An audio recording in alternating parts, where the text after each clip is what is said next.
1982년 5월 동포클랜드 섬 산카를로스에 상륙한 영국군은 구스크린을 거쳐 이제는 수도인 포트 스탠리로 향하게 됩니다. 상황이 불리해진 아르헨티나 정부는 텔레비전 방송을 통해 가짜뉴스를 보도하도록 했는데, 이것은 국민들의 애국심을 고취시키고 그들이 정부의 전쟁 수행을 지지할 수 있도록 선동하기 위해서였습니다. 가짜뉴스의 내용은 다음과 같습니다. 영국군 우드워드 제독이 패배의 책임을 지고 자살했다. 영국의 항공모함 허미즈가 격침당했다. 앤드류 왕자가 부상당한 채로 생포되었다. 영국군이 아르헨티나군 포로를 고문하고 학살했다. 이러한 가짜뉴스의 발상지는 아르헨티나의 국영통신사였으며, 그들은 정교한 편집으로 뉴스를 조작해 전 세계로 송출했습니다. 반면 영국 정부는 아르헨티나의 뉴스에 대해 적극적으로 해명하거나 홍보를 하지 않아 전 세계는 영국의 승전 사실을 정확히 인지하지 못하고 있었습니다. 포클랜드 전쟁의 전체적인 전황은 영국군에게 우세하게 전개되었으나, 아르헨티나군의 마지막 방어지인 포트 스탠리의 상황은 그들에게 그리 나쁘지 않았습니다. 아르헨티나군은 지난 2개월 동안 그곳을 점령하고 있었기 때문에 견고한 진지를 구축하고 있었으며, 육상과 해상의 주요 목표물에 대한 좌표도 정확히 파악하고 있어 전투 시 신속한 야포 사격이 가능했습니다. 반면 영국군의 상황은 상대적으로 좋지 않았습니다. 영국군은 추운 날씨에 모든 개인 장비를 휴대하고 상륙지인 산 카를로스에서 포트 스탠리까지 이동해야 했으며, 그 과정에서 간혹 아르헨티나 항공기의 공습을 받기도 했습니다. 구스그린 전투에서 항복한 많은 수의 아르헨티나군 포로도 관리해야 했는데, 영국군은 전투 병력을 최대한으로 확보하기 위해 포로 관리에는 주로 비전 투요원을 투입했습니다.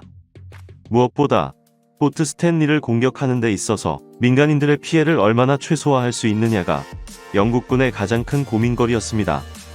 전 세계의 이목이 집중된 이번 전투에서 적군과 민간인을 구분해 선별적인 공격을 실시하고, 그러면서도 아군의 피해를 최소화한다는 것은 쉽지 않은 일이었기 때문입니다. 영국군은 36시간의 행군을 통해 포트 스탠리에 접근하기 시작했는데, 추운 날씨로 인해 어려움을 겪게 된 그들은 특별히 전우조를 편성해 전우가 동상에 걸리거나 잠을 자다가 동사하지 않도록 관리하기도 했습니다.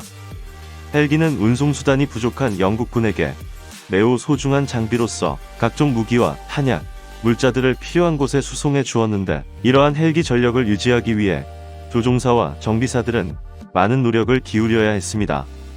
한편 해상에 있던 영국군 전투함들은 포트 스탠리 주변에 지속적인 함포 사격을 실시했습니다. 이 함포 사격의 목적은 요란한 소음으로 아르헨티나군의 수면을 방해하는 것이었으며, 이로 인해 그들의 사기와 전투력은 급격히 저하되었습니다. 해안에서는 상륙작전이 실시되었습니다. 상륙함 갈라드호와 트리스트레모는 한 번에 500명의 병력을 수송할 수 있었는데, 이 상륙함의 존재는 아르헨티나군에게 매우 큰 부담이었기 때문에 그들은 어려운 상황이었음에도 불구하고 항공기를 동원해 상륙함을 공격하기로 했습니다. 아르헨티나군은 미라지-3 전투기를 투입해 항공 임무를 맡고 있던 영국의 해리어기들을 다른 곳으로 유인했으며, 그 사이 저공 비행을 하던 A4 스카이호크 공격기가 상륙함으로 날아들었습니다. 두 척의 상륙함은 스카이호크의 로켓탄 공격을 받게 되었으며, 그중 갈라드호는 싣고 있던 탄약이 유폭되면서 큰 화재가 발생했습니다. 영국군은 갈라드호에서 탈출하기 위해 바다로 뛰어들었으며, 헬리콥터들은 이들을 구조하기 위해 바쁘게 움직였습니다. 이번 공격에서 아르헨티나군 항공기 7대가 격추되었지만, 영국군은 63명이 전사하고 111명이 부상을 당하는 막대한 피해를 입었습니다. 아르헨티나군은 이번 공격의 성공으로 영국군의 공격이 며칠 동안 지연될 것으로 예상했지만, 영국군은 공격을 늦추지 않았습니다. 영국군 특공대가 아르헨티나군의 진지를 정찰하는 사이 공병대가 진격로의 지뢰를 제거했으며, 함정들은 미리 선정된 표적에 지속적인 함포 사격을 실시했습니다. 다급해진 아르헨티나군은 마지막 남은 액조세 대함 미사일을 발사하기로 합니다. 액조세 미사일을 트레일러에 탑재해 지상에서 발사가 가능하도록 개조했으며, 이 미사일은 영국의 구축함 글라모가노에 명중되어 영국군 13명이 전사하고 17명이 부상을 당하는 피해를 입혔습니다. 이것이 아르헨티나군의 마지막 반격이었습니다. 영국군은 1700명으로 구성된 제3코만도 여단과 제3공정연대를 투입했는데 세 개의 방향으로 진격을 시작한 이들은 포트 스탠리의 주변 고지들을 모두 점령했습니다. 아르헨티나군도 진지를 사수하기 위해 노력했으며 일부 지역에서는 양측 병사들 간의 백병전이 벌어지기도 했습니다. 영국은 31명이 전사하는 피해를 입었지만 결국 전투에서 승리해 포트 스탠리를 탈환할 수 있었고 사기가 저하된 나머지 아르헨티나군은 모두 항복했습니다.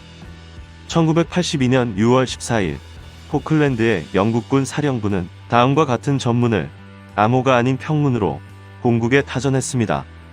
포클랜드의 아르헨티나군은 그들의 장비와 함께 모두 항복했다. 포클랜드 전쟁에서 양측의 피해는 영국군 전사자 255명, 부상자 775명, 포로 115명이고 구축함 2척, 호위함 2척, 상륙함 2척이 격침되었으며 헬리콥터 24대, 전투기 10대가 손실되었습니다.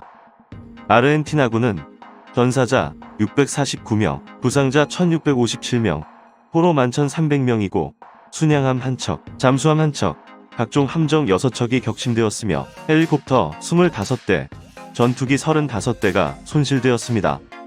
아르헨티나는 포클랜드에서의 패배를 숨기고 오히려 승리했다고 여론을 조작했지만 결국 아르헨티나 국민들은 자신들이 패배했다는 사실을 깨닫게 되었습니다. 전쟁으로 인해 아르헨티나의 경제 사정이 더욱 악화되자 분노한 국민들은 곳곳에서 시위를 일으켰으며 이러한 시위를 견디지 못한 갈티에리 대통령은 번좌에서 물러나야 했습니다. 반면 영국의 대처 수상은 국민들의 압도적인 지지를 받으며 삼선에 성공하면서 11년이 넘는 기간 동안 총리직을 유지할 수 있었습니다. 영국 정부는 비록 아르헨티나의 침략을 예상하지는 못했지만 포클랜드를 탈환하기 위해 전쟁도 불사하겠다는 과감한 결단을 내렸으며 가용한 전력을 최대로 투입해 짧은 시간 안에 전쟁을 끝낼 수 있었습니다. 이를 통해 영국은 서방 국가도 필요하다면 기꺼이 무력을 사용할 수 있다는 사실을 소련을 포함한 공산 국가들에게 알릴 수 있었으며 영국의 지위가 아직 확고하다는 것을 전 세계에 확인시켜 주었습니다. 이상으로 포클랜드 전쟁이었습니다.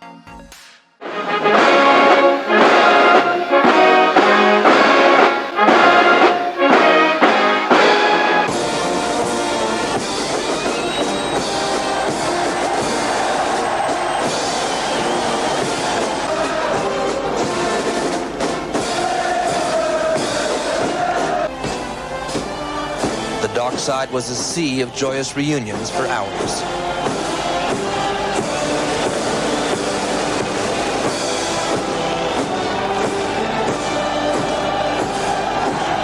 Rule Britannia, Britannia rules the waves. Britons never, never, never shall be slaves. Off the coast of Argentina, our island midst the deep, with 1,800 people and 500,000 sheep. The day they were invaded, everybody learned the name. A barren little colony had got a bit of fame. We stocked our ships full of British beer and bullets. We mobilised the navy and we called up the marines. We sailed 2 weeks till we reached the Falkland Islands, so we could teach a lesson to those bloody Argentines. Maggie Thatcher was awakened in the middle of the night. She heard the Argentinians was falling for a fight. She summoned up her cabinet and met with the MPs and sent the pride of Britain to those stormy southern seas. We stocked our ships full of British beer and bullets. We mobilised the navy and we called up the marines. We sailed 2 weeks till we reached the Falkland Islands, so we could teach a lesson to those bloody Argentines. Well, in came the Yanks, who had to have a say, so they sent Al Haig down Buenos Aires way. He shuttled to and fro, always managing to smile. The Argies still refused to leave that barren British Isle. So we stocked our ships full of British beer and bullets. We mobilised the navy and we called up the marines. We sailed 2 weeks till we reached the Falkland Islands, so we could teach a lesson to those bloody Argentines. Well, the whole world watched as the British fleet drew near, and the battle for the Falklands was finally here. We sank their ships, brought down their aeroplanes, and taught those cheeky Argies not to mess with us again. We stocked our ships full of British beer and bullets. We mobilised the navy and we called up the marines. We sailed 2 weeks till we reached the Falkland Islands, so we could teach a lesson to those bloody Argentines. All the local girls were waiting when Prince Andy disembarked. He had a reputation that he liked to have a lark. They covered him with kisses, they walked him in the grass. He said he never saw a better piece of British land. So we stocked our ships full of British beer and bullets. We mobilised the Navy and we called up the Marines. We sailed 2 weeks till we reached the Falkland Islands, so we could teach a lesson to those bloody Argentines. We stocked our ships full of British beer and bullets. We mobilised the Navy and we called up the Marines. We sailed 2 weeks till we reached the South Atlantic, so we could teach a lesson to those bloody Argentines. Go on, clear!